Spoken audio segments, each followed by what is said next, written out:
Hey, True Believers, England Teen here, and it is time for another Comic Book Thunderdome. Yeah, I know, my favorite day of the week. Anywho, wow, we got a lot of great topics to argue, and we've got a couple of very good debaters. As a matter of fact, some would say they are the master debaters. Oh, I had to go there. Alrighty, so our contestants, we have last season's champion, Unranked Chevron. Yeah, let's do it. And now I got to admit, I really did try to get an actual comic book professional to debate you, but they were far too scared. The only person who was man enough to step up was Dalton, the Authenticator. Are you sure you want to play this game? Yeah. Also helping out with the judging, we have Mr. E, 2099. Hi, everyone. How's it going? And then there is a doctor in the house, Dr. Venkman. How's it going, guys? And the professor of pixels. Say hello, sir. Hey there. All righty, so let's get this party started. Let's keep this tight tonight as much as possible. We know that's not going to happen. And the first question's right off the title. I asked you, what is the worst death in comic books? And the first person to answer that, I believe, was the Authenticator, right? I was indeed. And okay. So who did you say? And yes, who did you say, and what was the reason? I said Sue Dibney from Identity Crisis, and well, what can be said about the Sue Dibney death in Identity Crisis? What we have there is basically storytelling whiplash. Because we have a death of a character that at best was a minor character in the not rogues gallery, but mythos of a minor character who died by very stupid mechanisms, being scared to death. And was she scared to death for any valid reasons? No, not really. It was just a woman who wanted her boyfriend back and decided the best way of going about it was scaring Sue Dibney, and she didn't even intend to kill her. And then, of course, despite the utter irrelevance of this, the DC universe decided to make it a thing. An entire tribunal of detectives was called in to investigate it in a superhero universe with super science.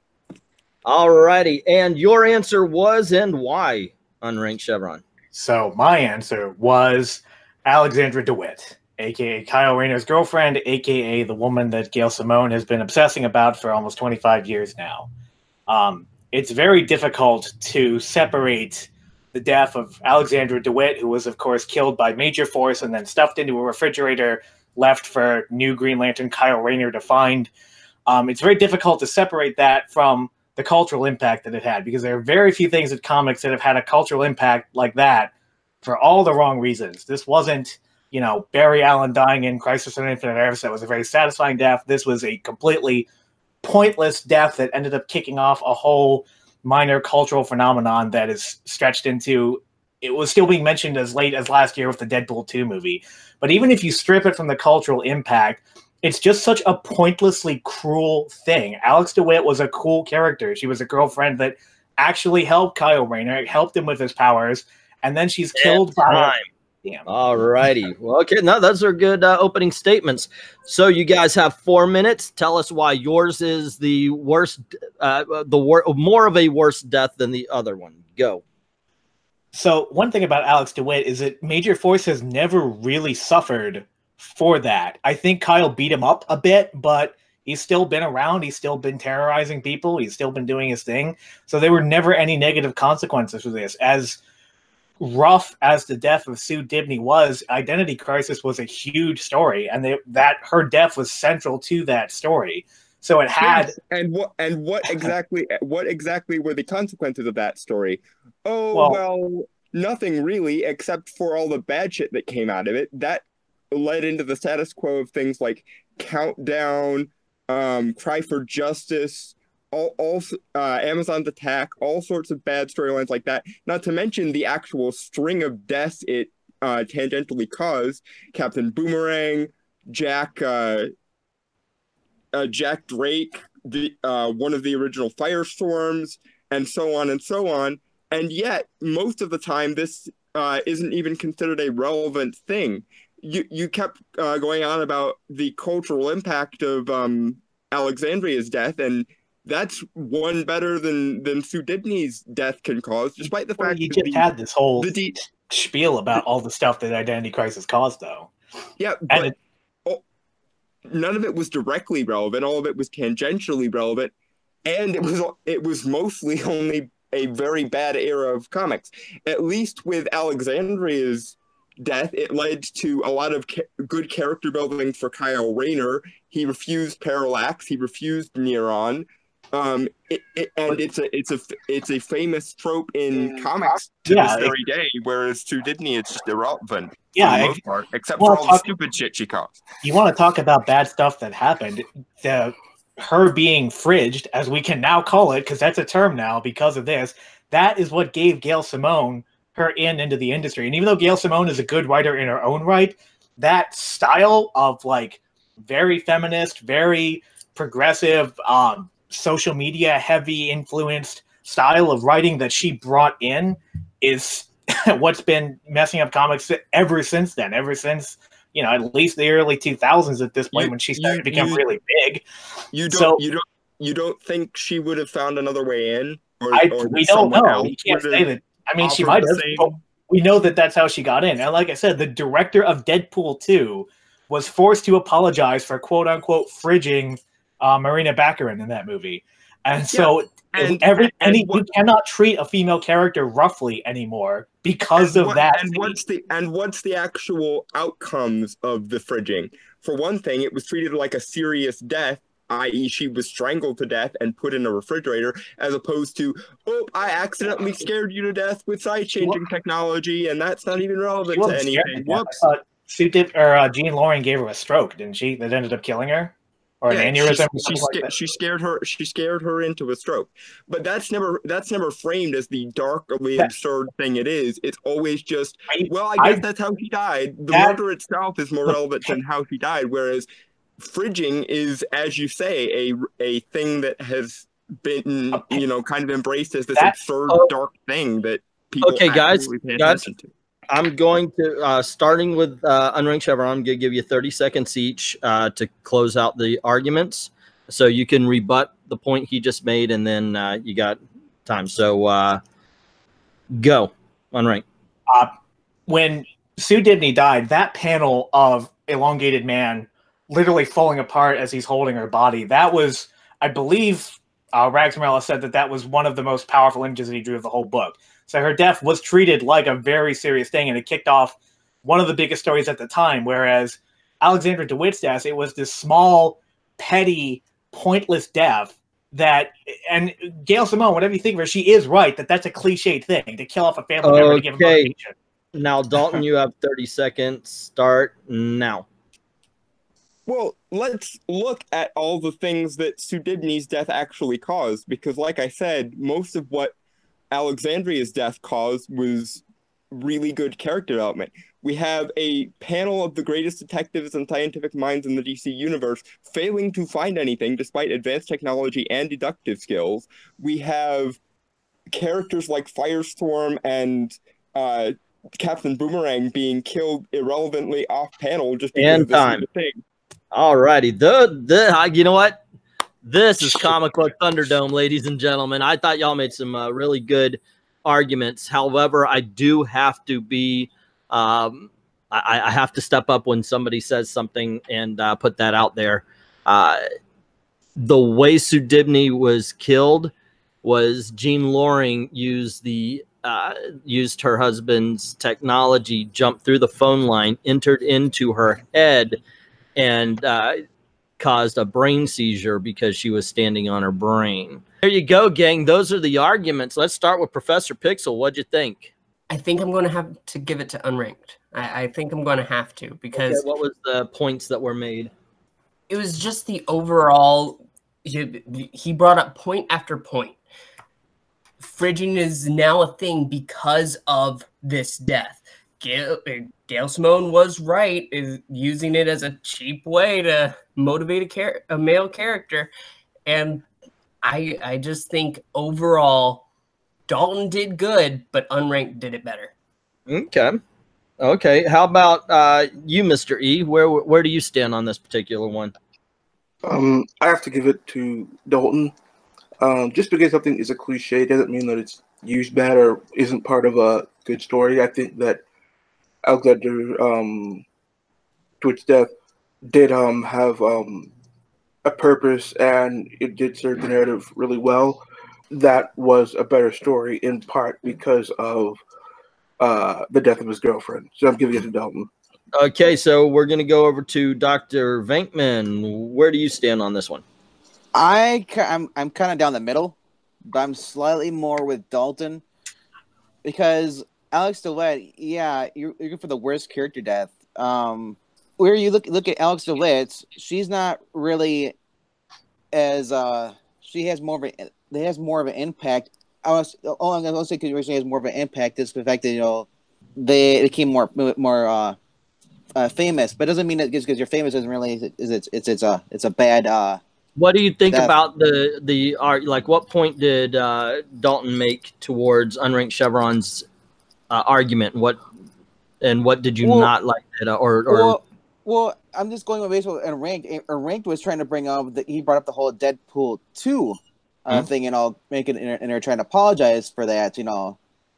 If anything, I think they were just kind of like this. They're kind of like making fun of it.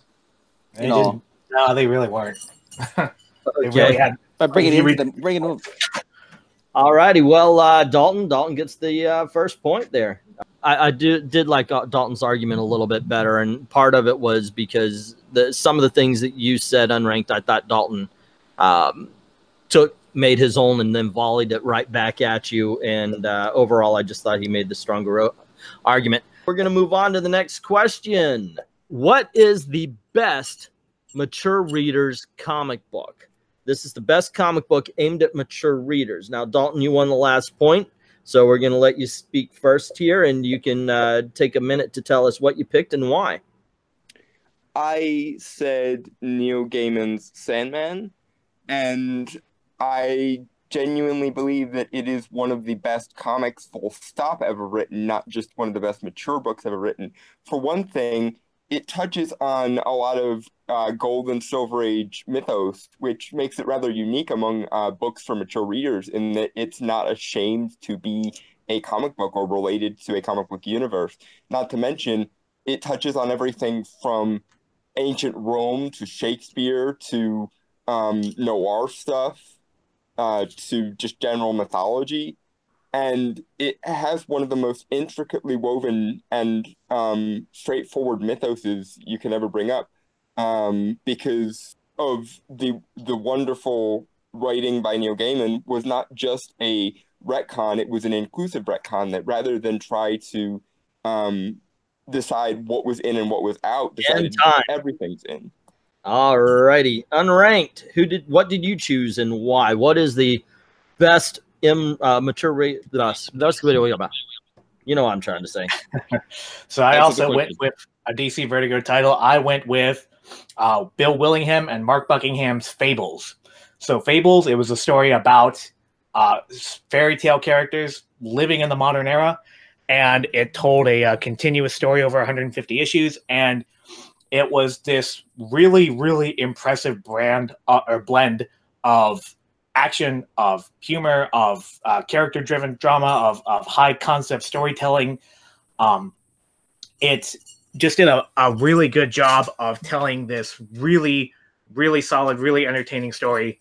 There was a lot of... and it did it in a way that wasn't pandering. Like, it would have been very easy to do a lot of Disney references, like the stupid show Once Upon a Time, which was originally going to be a Fables adaptation, and then they changed it. And oh, all right. No, keep going. You got 10 seconds. But Fables was mature because it went back to the original source material and incorporated all of the sex and the violence and the heavy. Okay, there you go. Sorry, I moved and I made a noise at the same time. I apologize for interrupting you. I did give you a couple of seconds after for that. All righty, so we have Dalton defending Sandman as the best M-rated comic. We have Unranked Chevron defending Fables as the best M-rated comic. Gentlemen, go. So the main problem with Sandman, as I see it, is that there's going to be some people that read it and really, really like it. I really liked it. Dalton really liked it. But there's going to be some people that are going to read it and not get it within the first few pages and put it down and never think about it again. Because ultimately, Sandman is about weirdos and outsiders and artist types and the effect that stories have on them.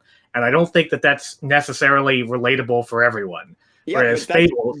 that's only one motif, and if we're going based on the limited amount of motifs you can use, Fables is, for one thing, less literal in its translations of mythological characters when they pop up, and for another thing, very limited in its kind of small town noir scope. Yes, they occasionally drift over to the fairy tale lands, but that's mostly just tangential backstory stuff.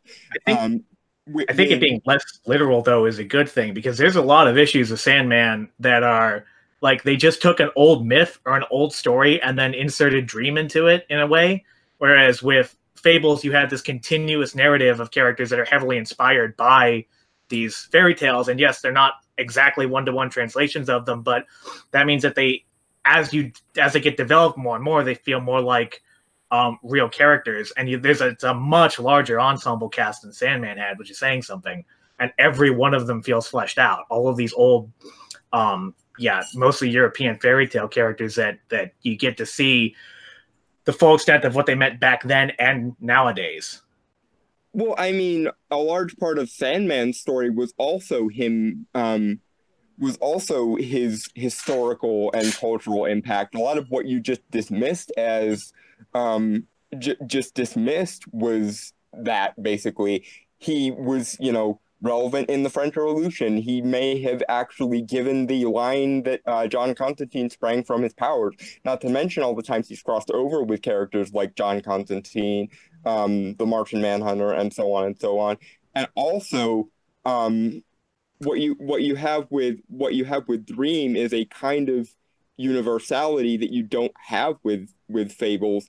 A lot of times they're involved in wars and things, but what about just everyday things? With Dream, you have small historical anecdotes that he's involved with, Roman emperors that he's involved with, and in terms of the literal being a bad thing. Is that really what you're saying, or are you just trying to get away with the small scale that fairy tale has? Because the literal impact makes it more. It took place over multiple different universes. There were multiple different worlds that were fleshed out, and in terms of the small scale, it's like they did see how these characters that were rooted in the imaginations of early Dark Middle Ages type of thing, how they react to things in the modern world. There's a pretty infamous sequence where we get to see what Snow White would think of abortion. Turns out she doesn't think much of it. And there's lots of other little things like that throughout Fables where you get to apply this like old world classical mindset to the modern era and how people from that time would see it.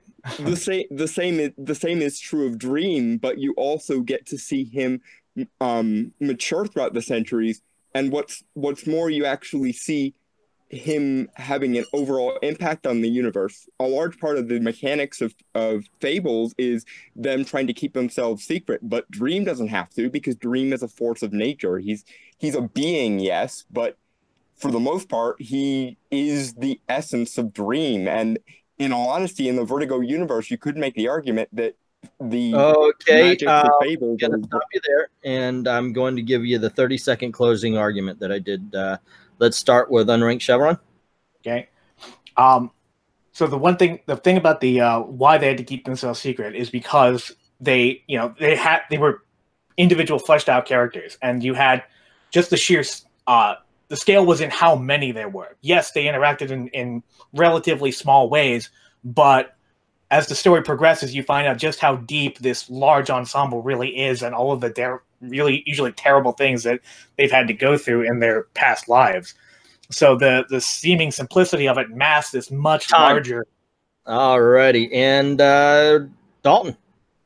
And in place of multiple characters having smaller impacts, what you get in the Sandman is complexity, and a large part of that complexity is simplicity too. A lot of the best issues of Sandman are very small, contained stories. The problem with Fables is you have to stick it in an overarching plot, which ultimately leads to a very small and underwhelming villain in the form of Geppetto's the Adversary, and you kind of have to tangentially relate everything to that. Spoilers, by the way, for Fable people who haven't read it all the way through. Let's start off with Mystery 2099. Who do you think? Where do you stand on this one, based on the arguments? Based on the arguments, unfortunately, I have to give this to Unranked Chevron. Wait, unfortunately. I see. Keep personal bias out of this, man. What do you mean, I see how it is. Okay, anyway, why are you giving this to Unranked Chevron? Fortunate or unfortunately? By unfortunate, I mean to say unfortunately for Dalton. Okay.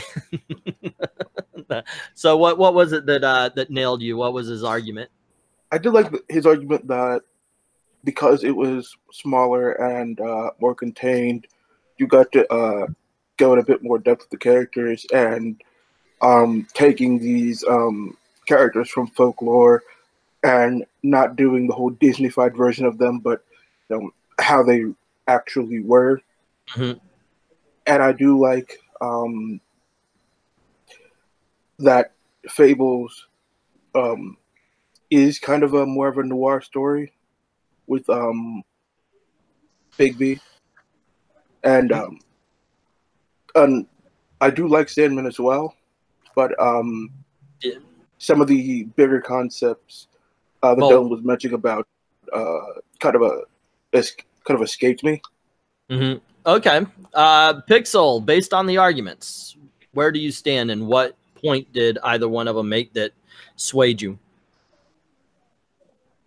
Dalton started really, really strong there.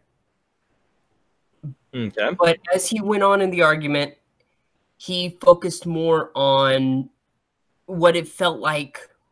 It felt like he focused on the one character, which for a large part, it is that one character, rather than his story. So he's this cosmic force, but Unranked kept bringing it back to this is a whole world on its own, self-contained, and it's this story. It doesn't have to be pushed into the DC universe to... I'm going to have to go with Unranked again. All righty, so Unranked wins the point. All right. Yeah.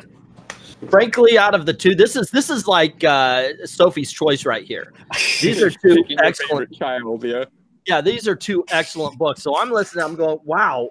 Like if I had both sets right here, which would I want to read first? It would be so amazing.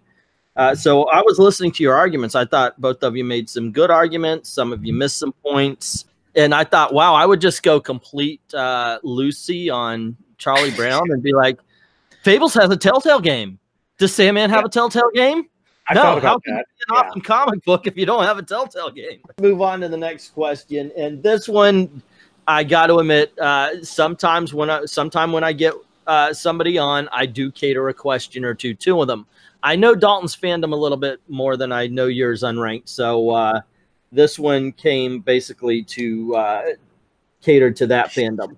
And that is, who is the best mystical character in comic books? Now, Unranked, you won that point, so you could start off first. You got a minute to tell us who you picked and why. Okay, so if you're a regular watcher of my channel, which admittedly, I don't blame you if you don't, but if you are, though, you'll know who I picked. I picked Zatanna. Zatanna Zatara, introduced all the way back in Hawkman #4, the daughter of the famous magician John Zatara. She's a stage magician who's also a real magician, and I think that that's her biggest strength. She's very simple. You can look at a picture of her where she's dressed in her Vegas showgirl-inspired outfit with the top hat and the fishnet stockings, and she's doing something magic, and you just get her instantly. And she has the unique gimmick of anything that she says backwards, or anything she says backwards, that's what happens. That's her power. She can make anything happen by saying it backwards.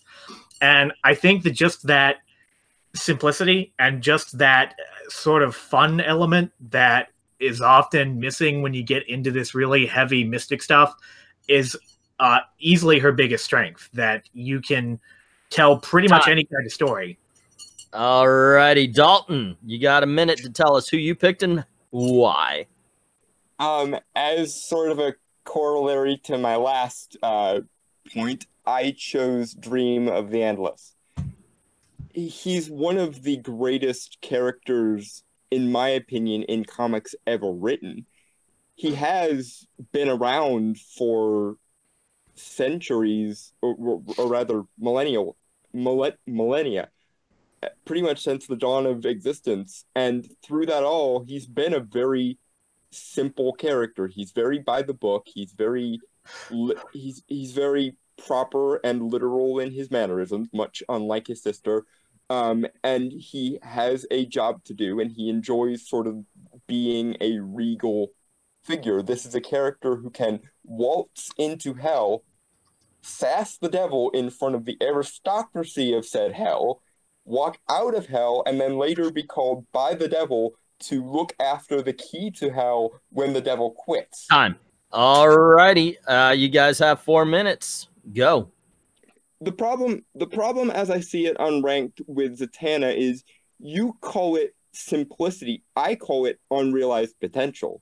For one thing, if we're being honest here, she didn't even realize she was a proper magic user until her father disappeared, and that was an entire subplot and arc with her. The main thing with Dream has always been he wants to be left alone to do his business, and things keep either underestimating him or getting in his way.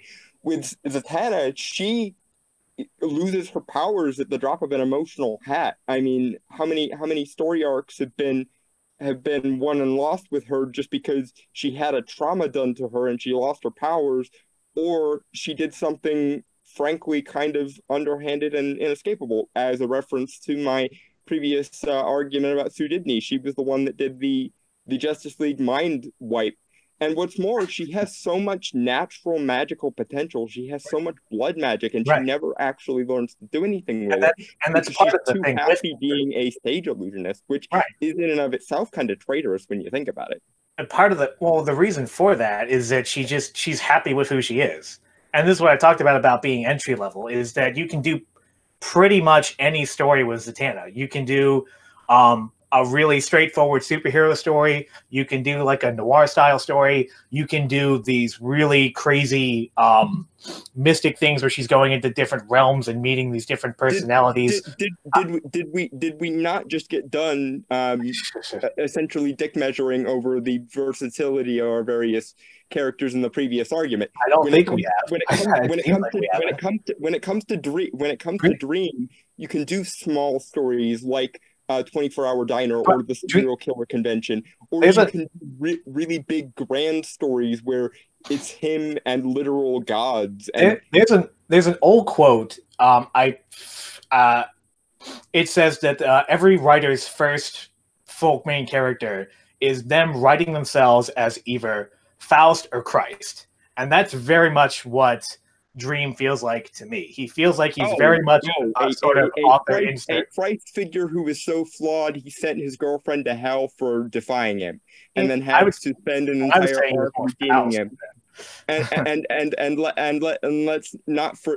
Let's not forget all the times when Dream gets sassed by his elder siblings for being kind of a dumbass. Yeah, And yet he still manages to be regal. Whereas Zatanna, depending on who's writing her, she can either be really, really stern and vapid, or she can be just kind of irrelevant. She's been pretty consistently written from the beginning, except when bad writers get a hold of her, as being very capable, very intelligent, she makes mistakes. She's not perfect. Her very debut arc is her making a lot of mistakes, but she still has enough wherewithal and enough understanding of her own limitations to seek out help. So And let's talk about those limitations, because she doesn't actually have to deal with those if she would actually apply herself and learn her art. And that's a character flaw. I agree with you, but it's that's her having a character. Natural potential. It's like how Dream always screws himself over. You would call that a character flaw. I would just call that an aptitude, because she has other character flaws that are perfectly sustainable, like Dream does. She gets arrogant. She gets right. This is how you. I agree that they're both like that in that way. So I agree that that's a point for both of them. And time. Okay, I'm gonna give you guys. We're gonna start with Dalton. We're gonna give you 30 seconds. Closing argument. Look, the best thing about Dream is that he doesn't have to be a hero. He is a force of nature. He is as responsible for nightmares as he is for dreams, as responsible for Vincent van Gogh as he is William Shakespeare. With Zatanna, she calls herself a hero. Her abilities require her to remain moral and competent, and she fails at that in almost every storyline she's given because they can't figure out how to write her otherwise. Sorry. Okay. She was with the Justice League for 20 years, where she was a very stalwart hero. So that's just the thing about Zatanna, is that you can read a single issue and get everything about her. Whereas with Dream, you have to basically read the entirety of Sandman in order to understand anything about Dream. There's times when you can. It's very obvious that Neil Gaiman was inserting, maybe not himself, but a lot of like authorial and writer problems into Dream. Whereas Zatanna is a character that has this long history. Okay. All righty. Let's go with the Doctor. What do you think? Who made the better argument here? Was it unranked for Zatanna, or was it Dalton for Dream of the Endless? Considering that Dalton got to talk most of the time, which is okay, you know. I mean, well, you go on ahead with the arguments made, and I'll talk about that after. Okay. Yeah. I'm just gonna say that Dalton kept pointing out that if that Zatanna, she's supposed to be, after all these years, you think she'd learn how to adapt to her powers. It's the fact that she either she forgets, or depending on who the writer is, and something happens to her where she can't access her powers. I mean, he's also talking about how Dream just enjoys his job. He's not limited to the same storylines as far as, whereas Zatanna, all her stories are based around her powers. I mean, so I'm gonna have to go with Dalton. Professor, where are you standing on this particular issue? I have to agree with the doc here. Dalton, he had I felt a better argument for his character, almost. Okay. Not to say that Unranked was bad, because Unranked did a great job, but as I was listening, Dalton he kept pushing it forward, and I have to go with him. Okay, so obviously Dalton, you win another point, and I'm sure that had you lost this one, you would have not felt good about yourself. I would have felt ashamed. I really would have felt ashamed. They were both good arguments. If I couldn't have defended this character, then what am I even doing in my life? But no, I successfully managed the line, and hopefully somewhere Dream is pleased. Yeah. So Mr. E, where would you have dropped on this particular? I would have gone with Dalton. So it would have been a hat trick. The versatility argument really brought things home on that one as well for me. So not only that, but Unranked mentioned that you can read one issue of Zatanna and understand everything about her. That's not necessarily a good thing. Okay. That argument made it seem like Zatanna was one-dimensional. I was gonna say, it depends on the reader, though. Some readers are like that; they want to know right away. Where you don't want to spend $100 on 50 issues just to figure out one thing. I'm saying, but by the way he phrased the argument. So okay, we're going to the speed round. For those of you who are new to the show, this is very simple. I'm going to ask an either or question. The first one to answer argues that point. They each get 30 seconds to answer, and then the other person will get 30 seconds, and then they get 20-second rebuttals. And this one's a very similar, the first question up, or number 4, is a very similar question to the to number 3, but this one has been suggested so many times. I don't really think you can argue fight, but who is the better character, Wonder Woman or Dr. Fate? Fate. Wonder Woman. All righty. So we have Dalton defending Dr. Fate and Unranked Chevron defending Wonder Woman. So Dalton, since you spoke first, you're going to go first, and time will start on the clock as soon as you start speaking. Okay. Relative to Fate when he is written properly, i.e. non-possessed and usually Kent Nielsen, he is a character whose powers are skills, not innate abilities. And that has always been something that I've held in high esteem, for the reason of anyone can do anything when they're given abilities, but skill can raise even the lowest of humans up to the level of gods or beyond. And that's a perfect case here, because Diana is literally a demigoddess, and yet Fate is still more powerful than she is. So Wonder Woman, from the beginning, she had a very clear purpose, and that was to show the power and strength that women can have. For multiple teams that she's been on, she was the only female character, so she had to hold her own, arguably more so than the men, because if Superman does something that makes him look bad, then that looks bad on Superman. If Wonder Woman does something that makes her look bad, that makes all women everywhere look bad. That's how she feels about it. That's how she's always been written, and that's the burden that she has to carry. She has to show the world that these feminine qualities are actually positive qualities. That's how her creator, William Marston, wrote her back in the day, and that's how George Perez wrote her back in the day. 20-second rebut there, Dalton. Time's on the clock as soon as you start talking. Okay, womanhood is it? Well, Kent had his wife Enza as an apprentice, and she is famous for having merged with him to become the second most incarnation of Dr. Fate, and often she was the body in that particular duo. She was a capable character in her own right, and she had more qualities than just womanhood. Time. All right, you got rebuttal? The point is that Wonder Woman stands for something. You say Dr. Fate, well, which Dr. Fate? There's been roughly a dozen of them.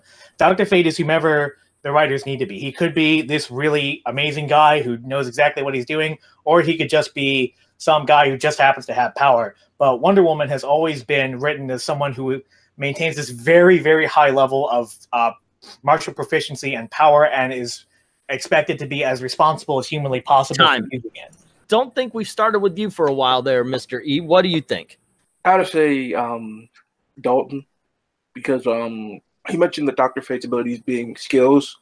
Having something being a skill rather than an innate ability can give people, can inspire people, saying that if you like enough hard work, enough practice, enough training, you too can become great.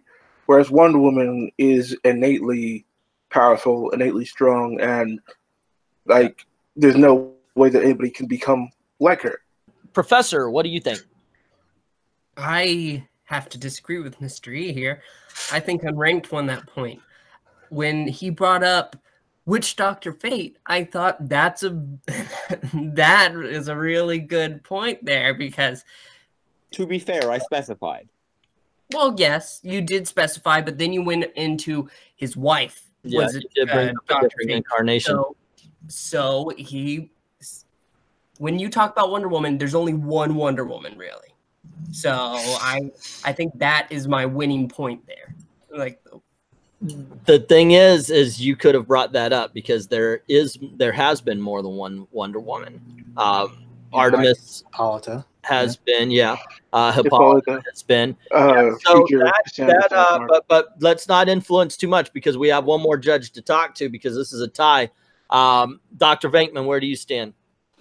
Honestly, I'm agreeing with Professor Pixel. I'm sorry, Dalton, but the fact you didn't bring up he brought up that there was a dozen of fates Unranked did, and in fact, he only talked about one Wonder Woman, and you didn't rebuttal and make that point because you focused more on Kent, saying the powers are a skill and not ability. But is that true for every single fate? You didn't explain that.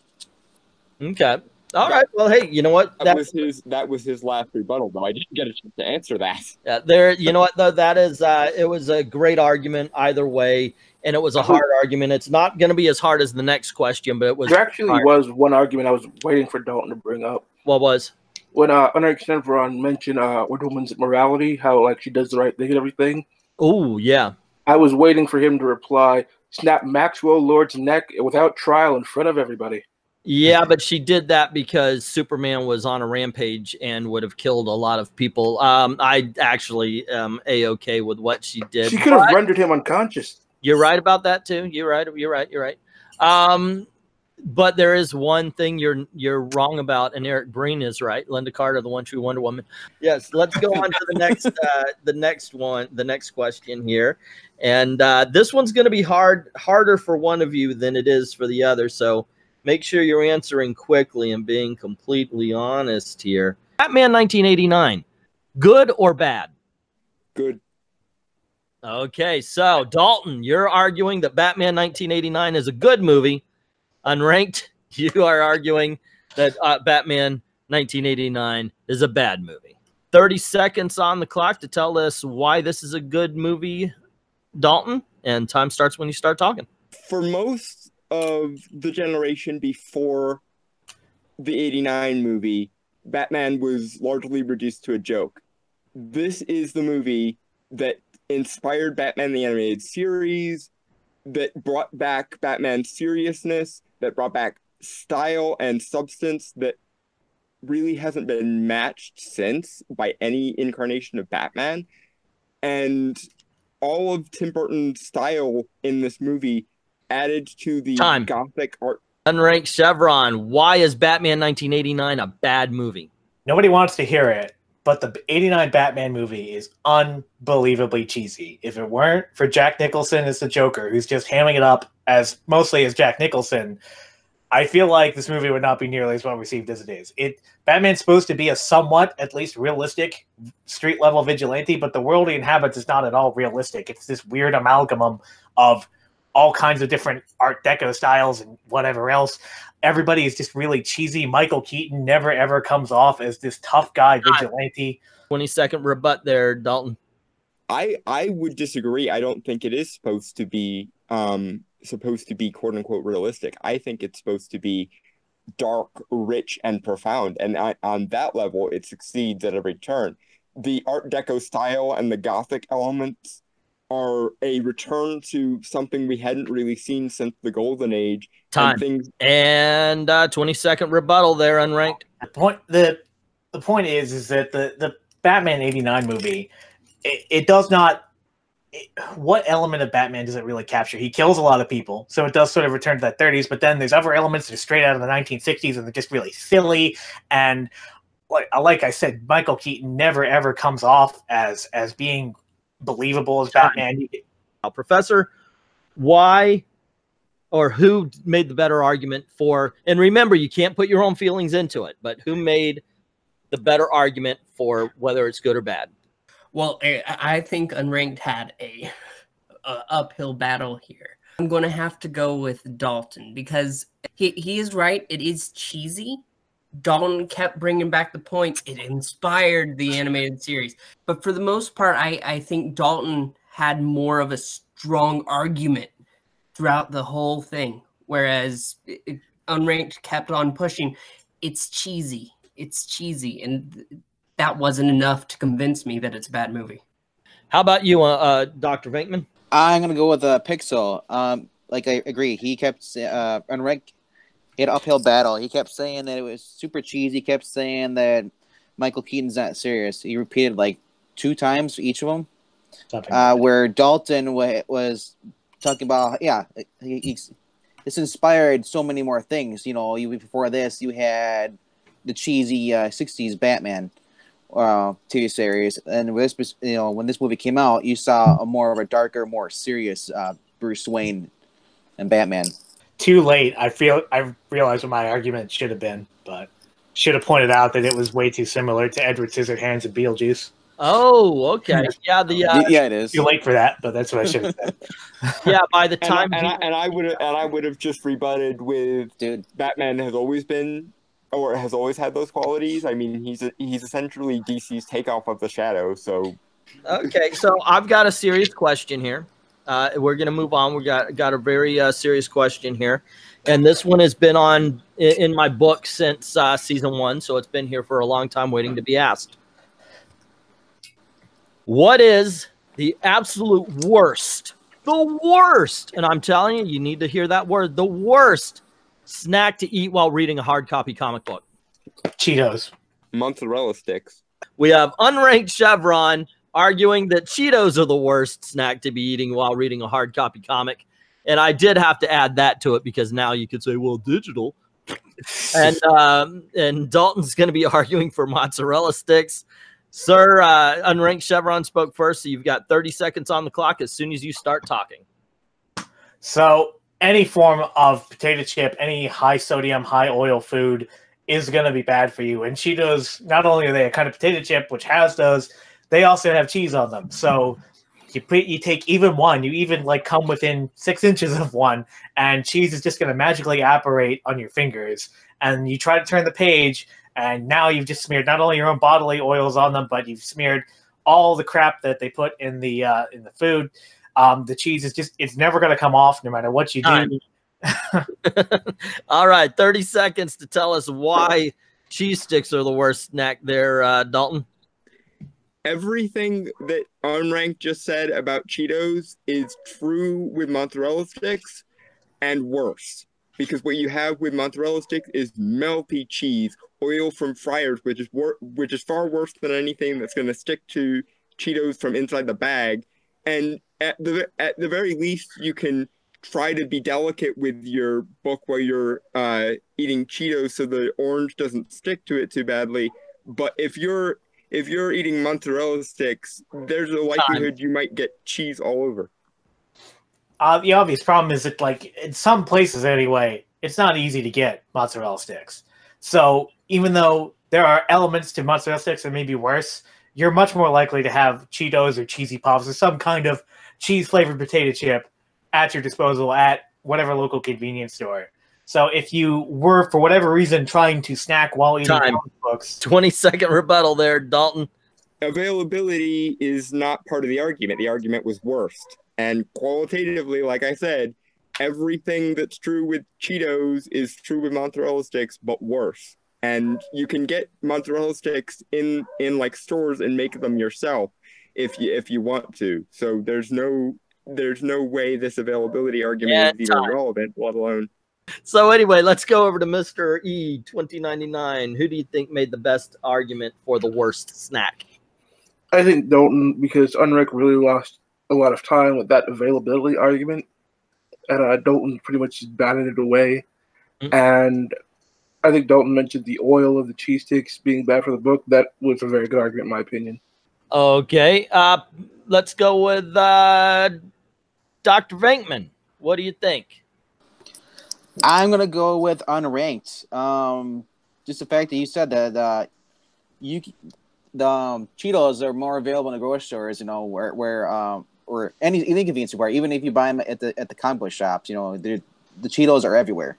You know, they're snacks. Where mozzarella sticks, you actually have to go to the store, to the frozen section, and buy it and make them, basically. So I mean, you're more likely to get Cheetos faster onto your comic books than you would with the mozzarella sticks. Okay, Professor Pixel, where do you stand on this very serious issue? Very serious. I'm gonna have to handle this. I have to agree with the doctor. The Cheetos argument was better. Second, his rebuttal, Dalton just went on availability when he could have brought up. Dalton had more of an uphill battle here, I feel, because even though cheese sticks are greasy, Cheetos, that orange never goes away. Okay. Okay, you know what? I wish I was there to argue for you, Dalton. not for the argument, but to be one of the judges here, because I would have agreed with you, sir. One of the things you started at, but it was like right as the clock was ticking down, I was going, get the point out, get the point out, get the point out. And that was, you started to, and that is, you can control your Cheetos. But if you bite into a mozzarella stick, if you're not taking every bit of that cheese, it can flop right the hell down. It is its own monster. So, well, like I said, it has everything that's wrong with Cheetos and also melted. Being able to control a Cheeto is so much easier. Secretly, Dalton, I was hoping against you, because now we get to go all the way to 7 questions. Woo! Yes, it didn't end early, so I always like, ooh, who's gonna win? I watch the score and I'm like, I love a good game that goes all the way to 7 questions, and always feel bad for the person who only wins 1 point. This one is a little bit serious, and you might spend the entire 30 seconds thinking of what you're going to argue, but I want to know, what is the absolute worst, reboot comic book in spirit of Brian Bendis? Brian Michael Bendis' Superman? Okay, you have to answer now, Dalton. I would say the new Sandman universe. All righty. We have Unranked Chevron arguing that Superman by Brian Michael Bendis is worse, and you're arguing that the new Sandman universe is the worst one, Dalton. Both of them bad comics. So, Unranked, you've got 30 seconds on the clock as soon as you start talking.